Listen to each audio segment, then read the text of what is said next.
and by the galaxies. So when you start to be fueled by frequencies, and like freedom is a frequency, and you start to be fueled by that source energy, that feeling of homesickness starts to dissipate. And then rather than you feeling like a lack of belonging or feeling so different, then the energies can really be running in your system all along the way. It's just like if you go and take a trip to New York or to Paris and you bring your suitcase, you bring the things that you had from home. And in this case, we're talking about some of the divine qualities, some of the frequencies from your home star. So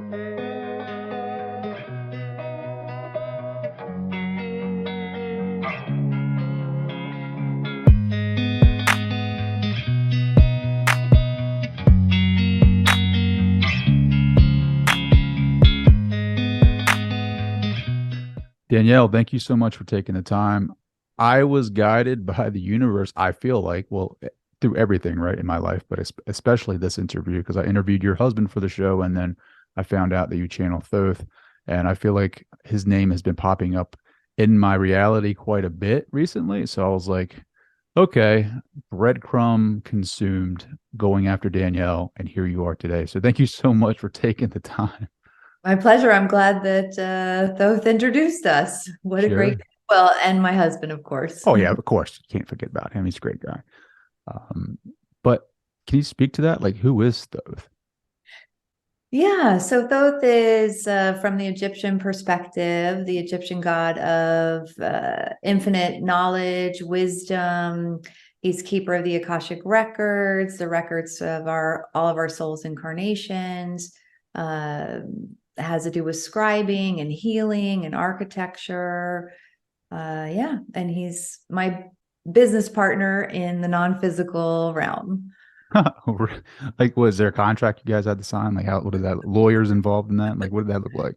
Yeah, I think it was lifetimes in the making. When did he come in? Like, when did he introduce himself to you? And like, when did you become aware of his presence in this reality?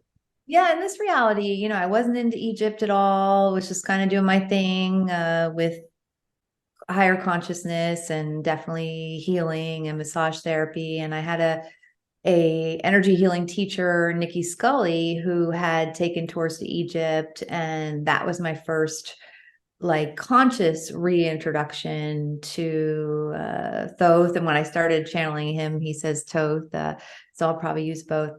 And that was probably 1996. And then yeah, kind of had some years on pause or in different directions before the deep partnership started in early 2000s when I went to Egypt, and then we started bringing groups to Egypt there as well. What did it feel like? What did it feel like when you went to Egypt? It was amazing. It felt like coming home. My Venus astrological chart, I don't know too much about, but my Venus is in the Nile. And so I really feel like coming home. And I do remember because I connected to Thoth in meditation in my inner world. And that first trip to Egypt, and I'd been working with him as a guide in the sessions that I was offering at the time. And when we went to Egypt, I remember this one time where we went to see the Sufi dancers. And so watching them spin, and that just created this spiral, this altered state. And then we were on the bus back to the hotel. And at that time, I really knew Thoth's like signature energy, kind of how you might recognize somebody that you know before they come into the room. And then that was a moment where I really saw him with my eyes open, and it freaked me out. I was like, wait, what is that? Is that, what's going on? Because before that time, it had been a feeling, a knowing, an inside visual.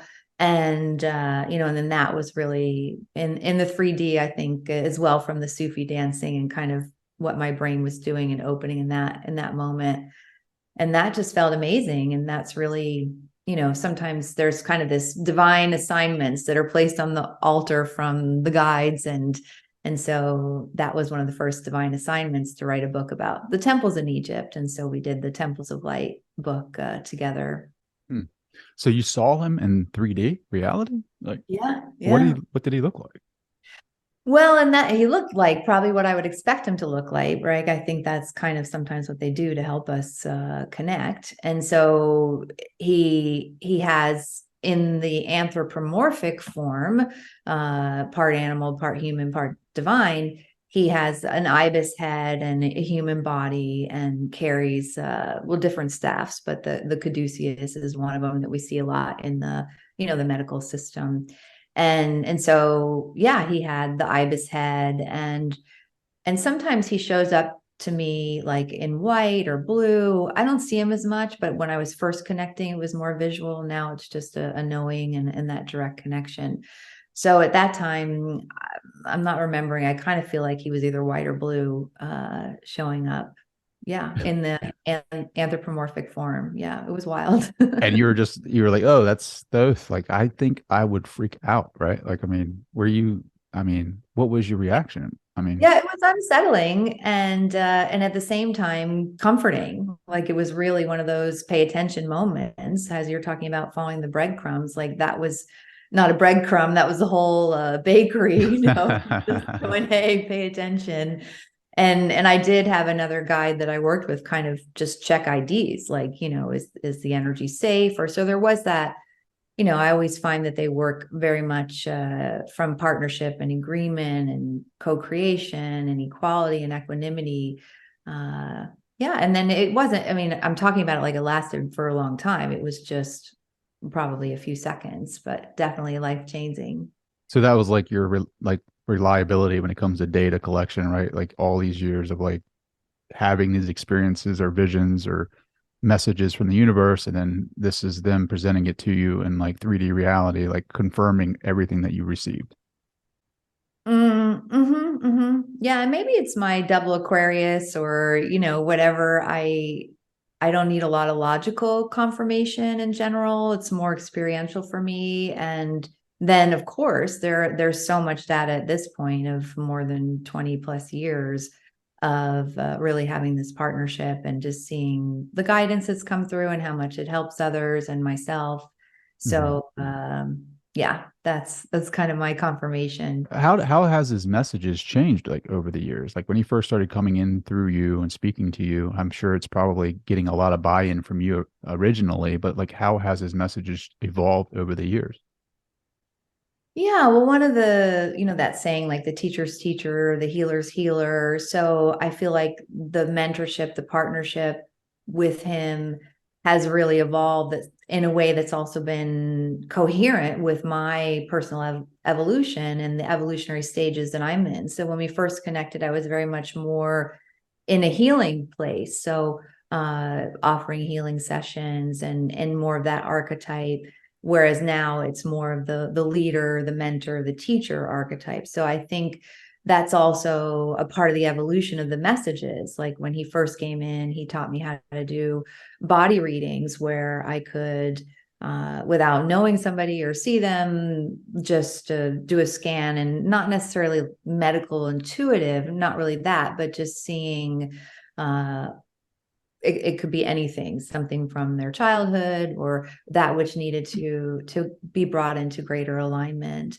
But the teachings have always been similar about raising consciousness and moving into a higher vibration of love and how to complete slower vibrational emotions and feelings, and to really be in greater unity consciousness. So I think it's evolved in alignment with my evolutionary stage, and then also really been refined and more about where we headed and what's needed now, and Mhm. a little bit less focus on what's gone before. Sure. Are you speaking more about abundance now than before? Yeah, that's an interesting question. I think that started coming in 2005, and that also, and so it circled back again. The second book was The Council of Light, which is the subtitle is Manifesting the Deepest Desires of Your Soul. So that was manifesting. And then now with my new card deck, the Magdalene manifestation cards, it's definitely about abundance as well. So yeah, there are different topics, and it also feels very relevant in order for us to co-lead the evolution in consciousness, do the mission that we're here for. We require resources. And in the, let's say, spiritual community, or from the healing kind of archetype in my experience, and also personally, like, we need resources to back our mission. So I think that might have been, they often say, the guides, like, in response to your asking and your calling, like the abundance stuff was, is, and continues to be, like, in response to my asking and calling, and also the collective, so that more of us are really resourced so that we can be sharing our missions even more. I love all of that, right? Channeling, like, speak to that. Do you have to um, go into like a meditative state to receive those messages, or is it more or less like Thoth is always there in the background, just kind of giving you those, hints or kind of guided messages? Well, that's been an evolution as well, where in the beginning I had to be like sitting, eyes closed, go into meditative state, where over the years I've had different kind of apprenticeships, let's say, with, like, I did a video course that I offered, like a video a day, standing up with my eyes open. So that kind of trained it from being really internal to be able being more external, to leading retreats and hiking with folks and having the movement piece. And for me, because I'm an embodied channel, where I'm really embodying the energies, or merging with the signature energy, I'm still a conscious channel. At this point, it just takes a few seconds to connect. And I think that's my choice. It's not running all the time. Not to say that I'm not guided or having intuition, or at times there aren't, the communication isn't there yet. It's more like a lock and key, where I choose to connect and then I choose to disconnect. That's cool. Who else are you helping bring through their messages, right? You said Magdalenes. I'm assuming, is that Mary? Yeah, well, Mary Magdalene's one of the Magdalenes, and this particular council has stepped forward as the Magdalene midwives, like past, present, and future. And so when we think about Mary Magdalene and Jesus or Yeshua, that's more like 2000 years ago Magdalene energy, although very innovative even at that time, of course. And then the Magdalenes that have come forward in a very balanced way. So when we often think about Magdalene, it's very feminine. Yeah, like in Egypt, there's Isis and Osiris, or Mary Magdalene and Jesus, to have that sacred union and the rebalancing of the masculine and feminine, which is also a lot what the new Oracle deck is about, to really merge and unite our being state and our action state, our feminine, our masculine. And so they're love beings, and that's one of the ways, like, I feel like Thoth is very much a light being, an ascended master, working more in some ways with the lunar masculine energy. And then the Magdalenes are more about the love body and developing a horizontal energy body, or horizontal energy plane. Sure. It seems like so much information, right? Like it's like all this integration with the masculine and feminine, and then like balancing, walking the middle path, and not being too much of an extreme in one way or the other. Do they ever give insight on like what our true purpose is here? Well, it is kind of interesting, because I mean, no, they it's not a hard question or anything, right? Like I know it's kind of like, right, what right. is life, right? Like, why are we here? But I just feel like there's so much out there, like so much information and so much guidance. And, there's different channels that are channeling different entities. And it seems like some messages are different than others. But, like, with your experience, like, what have they spoken to about our purpose? Mm-hmm, mm-hmm. Yeah, well, I think that one of the things that can be interesting about channeling, and some of the myths about it from my perspective, is like, that the channel is just taken over, where at least in the way that I partner, it's very much divine to divine, eye to eye, peer to peer, and an honoring of the free will and conscious choice. So when you talk about different channels and different messages, we all have our filter and our unique mission that we're here for. So what's, we might have 10 folks that channel Isis, and they're going to be similar yet different messages. And in that same way, you know, the guidance that has come through me a lot, especially since my mission is evolution and consciousness, is that we're here to evolve consciousness, to raise the frequency of the planet, to return divine wholeness to the earth. And at the same time, everyone has a very bespoke mission. Like, that's one of the newer messages that have been coming in with force. It's all with repetition, rather. Like, it's always been there, yet now the guides like kind of can't stop talking about how individualized our experience is. So if you were to ask them, and we can, you know, see what they say, but my sense is that they might say that our mission is different depending on who we are and why we came here. Mm-hmm. I love all of that, right? Like, I wonder like how many councils there really are, right? Like, I feel like there's always a council involved. Like, I wonder, like, is there like an infinite amount of councils, or is it like councils for every individual? So if you think about how many people we have on Earth, like, I wonder if there's like a individual council for each one of us. I don't know. That's always made me curious about that. Yeah. And when I met the Council of Light, Thoth introduced me to the Council of Light. That was kind of the group that came forward for that second book. And I remember I was in Seattle at the time, and I was meditating on the temple of Luxor that I'd been to physically in Egypt. And there were thousands of light beings. I mean, it was so overwhelming. And I was just like, okay, I need a representative. Like, you know, so this golden star, I call him the golden stargate guy, like, he stepped forward and that was the representative. So I think sometimes when they're coming in a council, it's because there's a wider bandwidth. And, you know, there's the multiverse, the divine verse.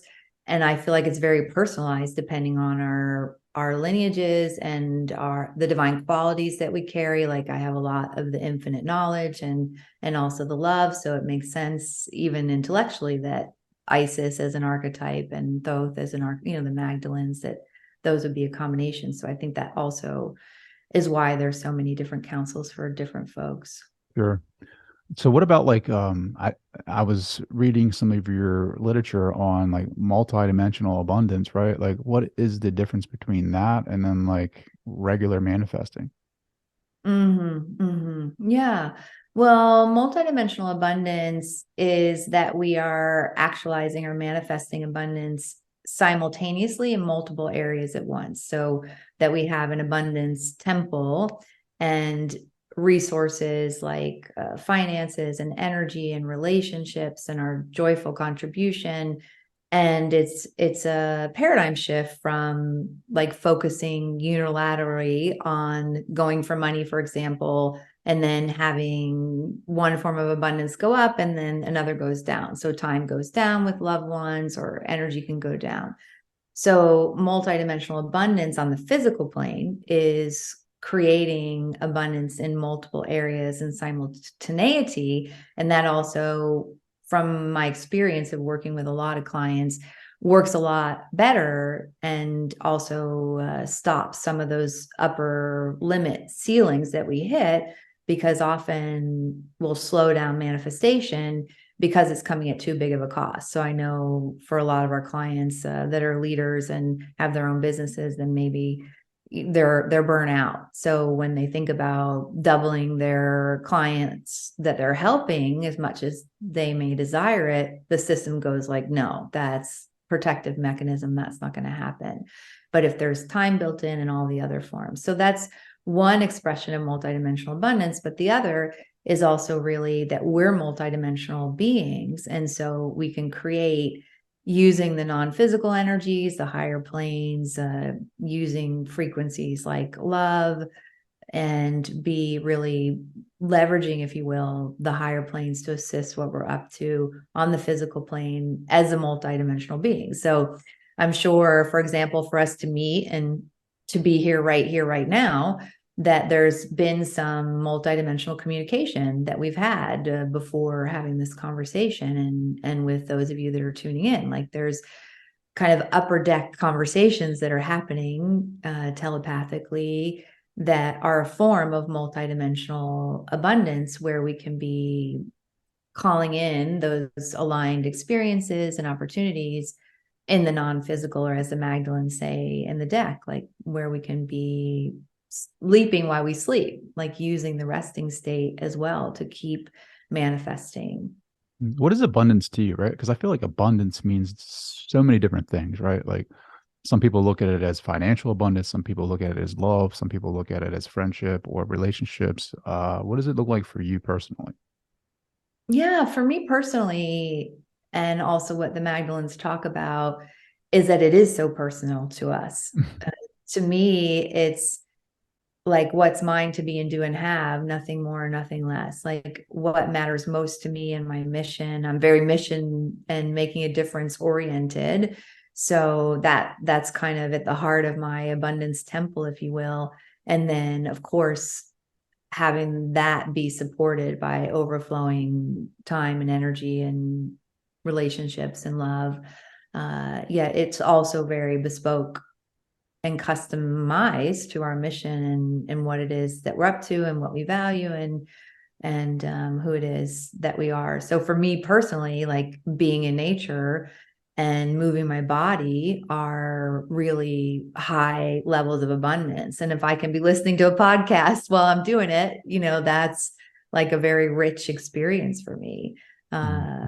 as well as, the physical plane, relationships and love and co-creation and yeah, all of it. Just the multi abundance temple, having time with loved ones and space. As I'm a creator, I love having space, and then the financial abundance as well, Mm. health, kind of their generalities, like the and then uniqueness as well. I think most of us probably want a lot of the general things, and yet in a way that's very bespoke to us. Well, how do you get some of that abundance, right? Like mine is freedom, right? Like financial freedom, freedom of choice, like to be able to work on the things that I necessarily want to work on with an energy that is going to support me to do those things, right? Like, are there things that we can kind of put in place in our lives, whether it's a a practice or something like that, that we can start seeing, I guess, more powerful results in those areas, right? Like, I mean, because freedom for me isn't just financial; it's like everything else. It's like choice as well, right? Yeah, just like abundance isn't just one thing, it's many things. And well, kind of the red hot tool I've got in my hands is the Magdalene cards deck, where, for example, if freedom is what it is that you're choosing to actualize, or if somebody's choosing to create a loving community, then rather than it only being about divination or an oracle deck, like where you pull a card to get a message, it's more pulling a card and then the cards have these colors and sacred geometry patterns that are related to different codes of love that then create an energy architecture that holds the intention or an energy vortex. And then having that vortex really, like I have an altar on my deck that I created before coming on here, really holding that intention, because freedom is in the energy planes. And then how it actualizes, it needs to slow down from that faster vibration to move into a slower vibration, not a lower, but just a slower, to experience it in a way where you have time to do a podcast or choose to work with this person or not that person. So that's one of the ways that's been working really well for myself and our clients, is to create these energy vortexes to hold. And I think that's really what you shared, an amazing point. Like not only the physical aspects of what it is that we're choosing to actualize or manifest, yet also the non-physical and the divine quality. Like the divine quality of freedom is it's a being state. If somebody wants more joy or to have a better kind of home frequency, where maybe somebody's depressed and they want to feel more peaceful during the day, then those kind of energy vortexes or altars can also be very much created using the decks. And then I also love focusing on the internal and the external, and having both of those running, because that can really help us be more precise in what it is that we're creating, other thing I love to do, and I think works really well, and it's what we've been talking about. It may not be everybody's cup of tea yet, to really call in and create a manifestation team of guides in the higher planes to be, or maybe the universe or nature, or depending on somebody's belief, to be supporting whatever it is that we're doing, and then asking. Mm. Yeah. What is the key to manifestation, right? Like, what is it? Because I've heard so many different things, right? It's like your intention, it's your beliefs, it's like kind of like there's some trauma, unconscious trauma that's behind the scenes that are kind of withholding you from manifesting certain desires. And then another part of that is like, what is a desire? Is it like, is it just this conscious part of us, like the persona, the personality desiring something because you have lack in that area, or is it desire more or less like at a universal or a higher level, like a pull from our true nature, if that makes sense? Mm-hmm. Yes, and I feel like it's all of it. That we have divine desires.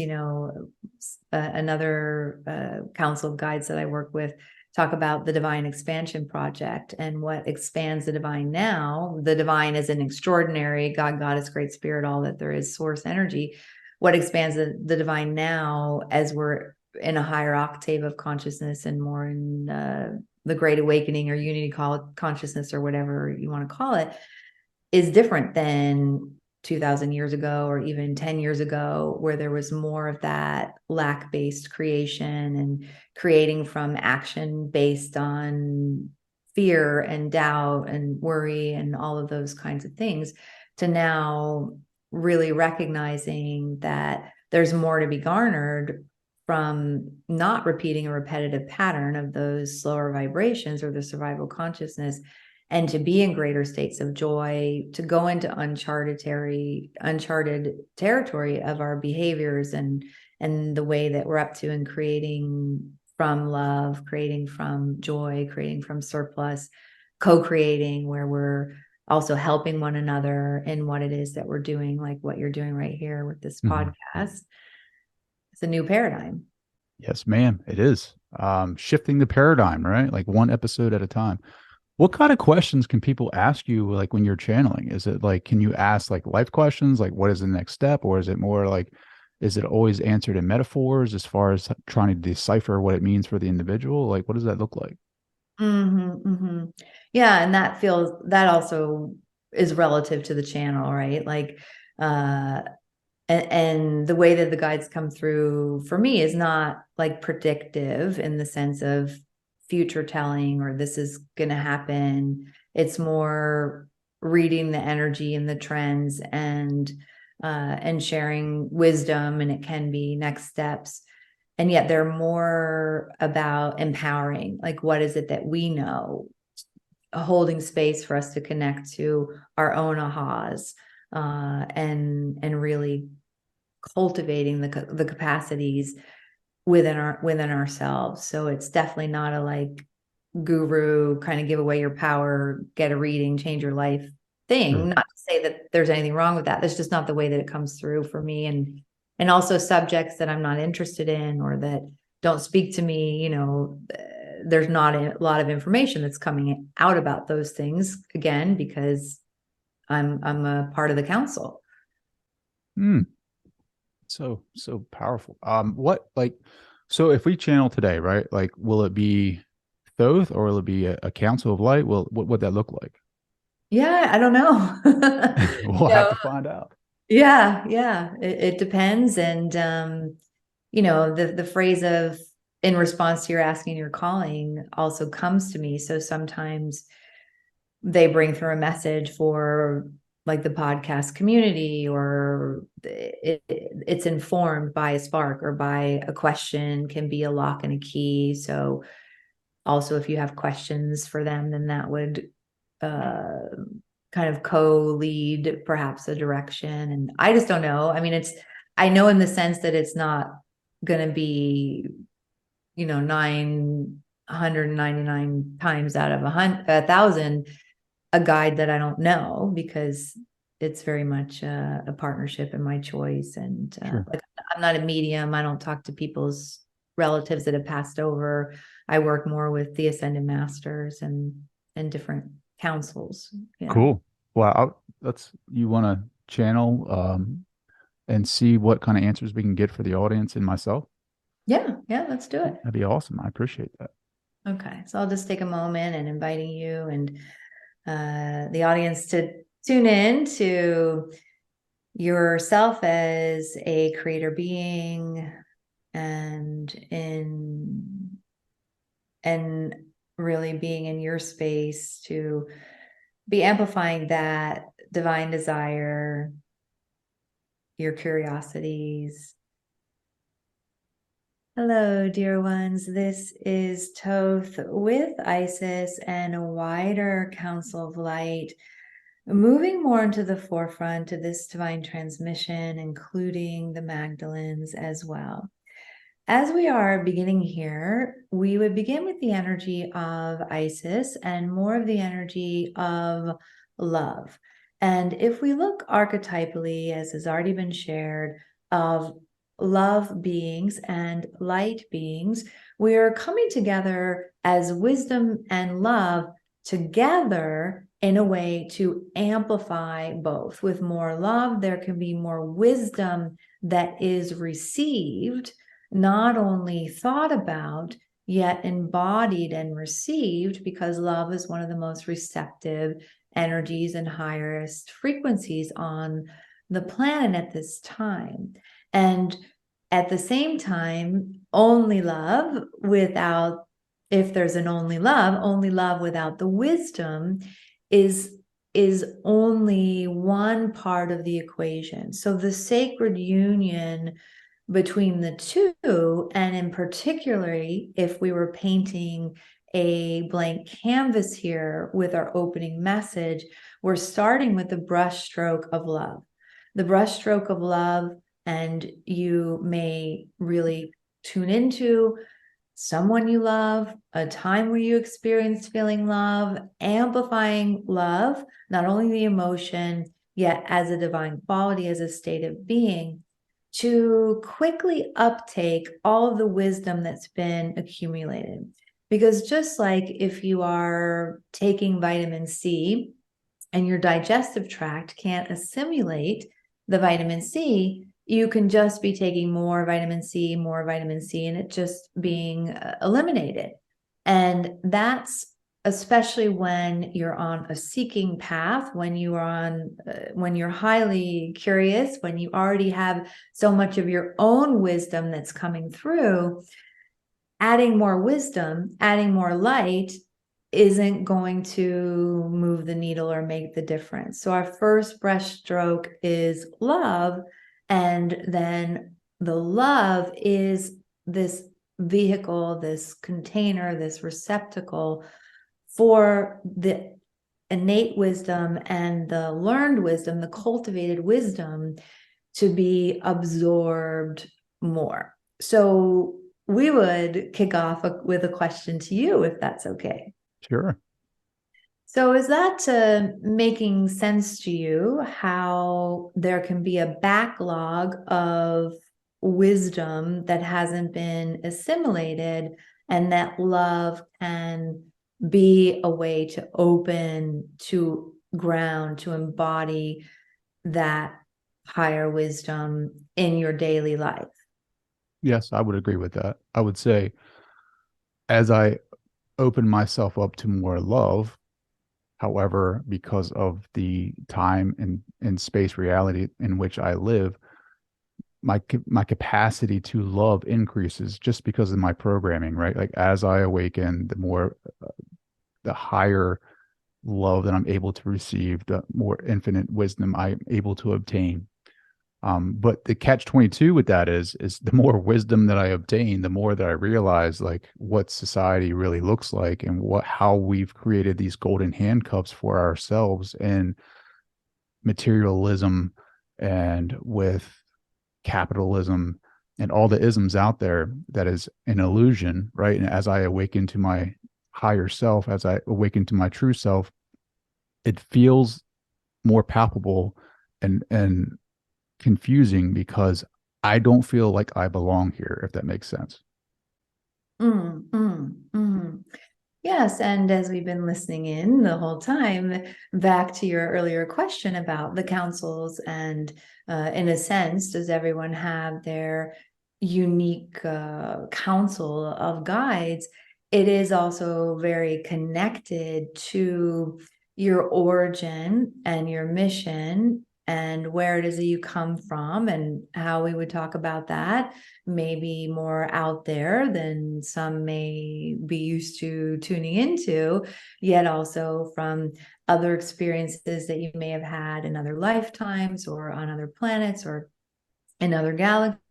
Your home star. So on your home star, freedom is like a birthright, a given. So you come to Earth where freedom is not a given or a birthright, and it is a birthright, yet it's not experienced by a population in the way that you know is possible from your other experiences in other time-space dimensions. The same for Danielle and her home star. It's very much about the co-creation, the revolution in relationships from power over and power under, the victim, the victimizer, to that equality. And so that's very much a part of her mission, and amplifying it, and what it is that she's also here for, to repopulate and amplify on the planet. So when you, in a way, stay in your lane, as you say, then it starts to crystallize, and the confusion can just evaporate like steam evaporates the moisture. Hmm. Can you speak to like my home star? Like, do you see that where I'm originally from? Well, the other thing that we want to say about this is that sometimes, and it's not an unusual feeling, to feel like odd on the earth, or some may experience like just feeling so different all the time, or even struggle with fully being here on the earth star. By here we mean in the physical plane, and that sense of a greater sense of home somewhere else. So sometimes when we talk about like a council, what is a council? Sometimes a council is a bandwidth where it's a very similar council, where you have beings that maybe have all studied psychology, for example, and there's a psychologist council. And then sometimes there's a council where there's a psychologist, there's a doctor, there's an acupuncturist, there's a plumber, there's someone who works in the forest to assist with the trees. There's a cross-pollination council. So when we look at the Earth Star and the Divine Expansion Project, some of you who have a very galactic connection, what you usually term as old souls, which we would put you in that category as well, and you can see if it resonates for yourself or not, can be like a cross-pollinator representative, where you're one of one, or you're one of 10, and you're looking for your counsel, and your counsel isn't in the physical plane. And this is also one of the beautiful messages from the Magdalenes and in the manifestation cards, is also that abundance love comes in so many forms. So just as Danielle was saying, and this is more Thoth moving into the forefront here in the beginning, how we're business partners, we're partners in the non-physical realm. That's a form of love and nourishment that she has, which is very different than what the collective consciousness says.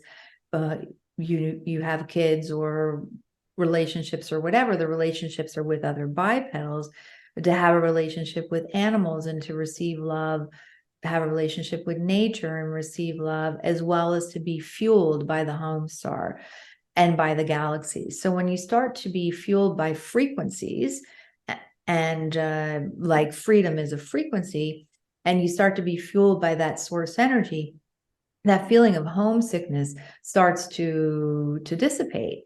And then rather than you feeling like a lack of belonging or feeling so different, then the energies can really be running in your system all along the way. It's just like if you go and take a trip to New York or to Paris and you bring your suitcase, you bring the things that you had from home. And in this case, we're talking about some of the divine qualities, some of the frequencies from your home star. So the other thing about when we talk about home stars is that the Earth star is in her galaxy, where you have Saturn and you have Jupiter and you have the planets in her solar system. And yet there are many galaxies and planets beyond the central sun that don't have names, that don't have energy, like something that we could say your home star is called Nina Hashtula. We would use a light language in order for us to say it, because it's not a planet that's in the solar system. And yet part of the mission for you in some ways is to how to say it? It's not that you are looking for others that are from your home star. Sometimes we see that, like a group comes in and then you're on this adventure trying to find each other. It's more that, especially when you're from a different place, and you can feel like an alien, like a different place, it's more about bringing together energies that are similar and yet different at the same time. So freedom is a quality that is very essential to you and important to you, and is kind of like gravity on your home star. That's the way that it works. And yet the type of freedom from your home star is different than somebody else who may also have freedom as a high value and connected to their divine lineage and their origin source. Wow. It's also very beautiful. I have to ask Thoth, I feel like I was following the breadcrumbs, right? Like, is there a particular specific message that I was supposed to hear today from him? Well, we would ask you what has stood out the most that's been shared thus far. I would say the freedom frequencies, right? Like, how can we tap more into that, right? That's so interesting, right? Like, if we tap into the freedom frequencies, is that a possible way to create more of that? Mm. Yes, and as above, so below, as within, so without. So there can be the connecting to the freedom frequency and recognizing, just as Danielle was explaining her journey of connecting with me and with us, there's a recognition of a signature energy. So just like if you have gold in your left hand and you have, let's say, rose quartz in your right hand, there's a different frequency between those. And so freedom is going to have a different frequency than even love and knowledge, which are two of the energies that Danielle carries a lot and that you also have as well. Yet it's going to feel different. So starting to recognize, just like if you choose to continue to connect beyond this now moment with me, Thoth, you can recognize the signature energy and some of the qualities to cultivate, like, what does the freedom feel to you? How do you recognize it on the inside or in the non-physical way? And then in a sense, it's the same thing if you're going to buy, let's say, a yellow VW bug, and your brain starts looking every time you see a yellow VW bug. It's a car. It's the same thing for the freedom frequency. So when you spot it, if you very much just pause and take a breath, and you may write it down, or you may just take a moment and say, there's freedom, the freedom frequency demonstrated in the physical plane. Because the opening message, and we're starting to step aside at this point, yet the opening message that has come forward is in order to assimilate higher wisdom in your awakening, the love needs to be there. It needs to be received. Otherwise, it's just a mental game of golf. It's not embodied. It's not lived. And so that is also, as much as individuals talk about ascension, we talk about descension, the ascension, descension, ascension, descension spiral. And that's also the focus on manifesting, is to assist in the descension, so that it's not just a spiritual concept or sounds nice, yet you're experiencing. So the two things that we would say, and this could be applied for the audience in your unique way, if you're looking to amplify love or you see a divine quality, and that's also why Danielle loved connecting with us as an Egyptian pantheon in the beginning, is how do you know source? How do you become source? It can be such a vast topic, yet if you break down into different archetypes or frequencies or divine qualities, then you can experience it. So the same exercise, recognizing the signature energy of freedom or love or whatever it is for someone, and then when you spot it in your physical plane, like making a big deal about it. It's a little bit like if you're assisting your kids to learn how to stop using diapers and go to the bathroom, you may make like a big deal out of them going to the bathroom. It's that kind of an energy. Even if it seems small, you're really like, oh, I spot it. Look, it becomes a game. Look at that yellow VW bus. Curious when the next yellow VW bus is gonna be coming by. So those are the inside and the outside things. Did those seem applicable? Sure. Well, talk to your example of the bus, right? Like when we make a decision or we have a desire for something, right? We notice it more in our reality. Like, is that a phenomena in the brain where we pick up patterns, or is that really like the universe giving us signs? Like, I see numbers quite a bit. So, like synchronicities, like, what is that really? Like, I see the number 444, 44, things of that nature, and or like California license plates, right? Like, I recently went out to California for a trip, and it was like really cool. I connected with the consciousness out there and was able I mean, went to LA, went to the beach, went to Venice, went to Santa Monica, like really felt in tune with that energy. And now I feel like I've brought that back with me as far as seeing different signs. But like, what is it ultimately that is happening, right? Like, is it the brain phenomena, or is it actually the universe like communicating to us? Yes and yes. It's in a way you're multidimensional. Not in a way, you are multidimensional. So circling back to that question of what's multidimensional abundance, the source and the signs and the messages, and it's going to be accessible in the ways that are accessible to you, and your brain is part of that. So as we're starting to step aside, we just want to celebrate this co-creation and acknowledge your contribution to the evolution in consciousness, and inviting, for those of you who are called, you can connect to us directly on your own.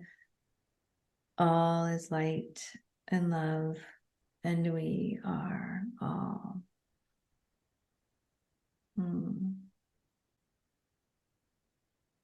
So how are Yes. you feeling?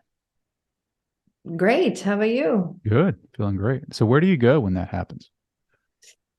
Yeah, I would say I'm very present, and at the same time, like maybe sitting in a seat, like my waking regular consciousness is sitting in a seat next to the seat that I usually am sitting in my regular waking consciousness.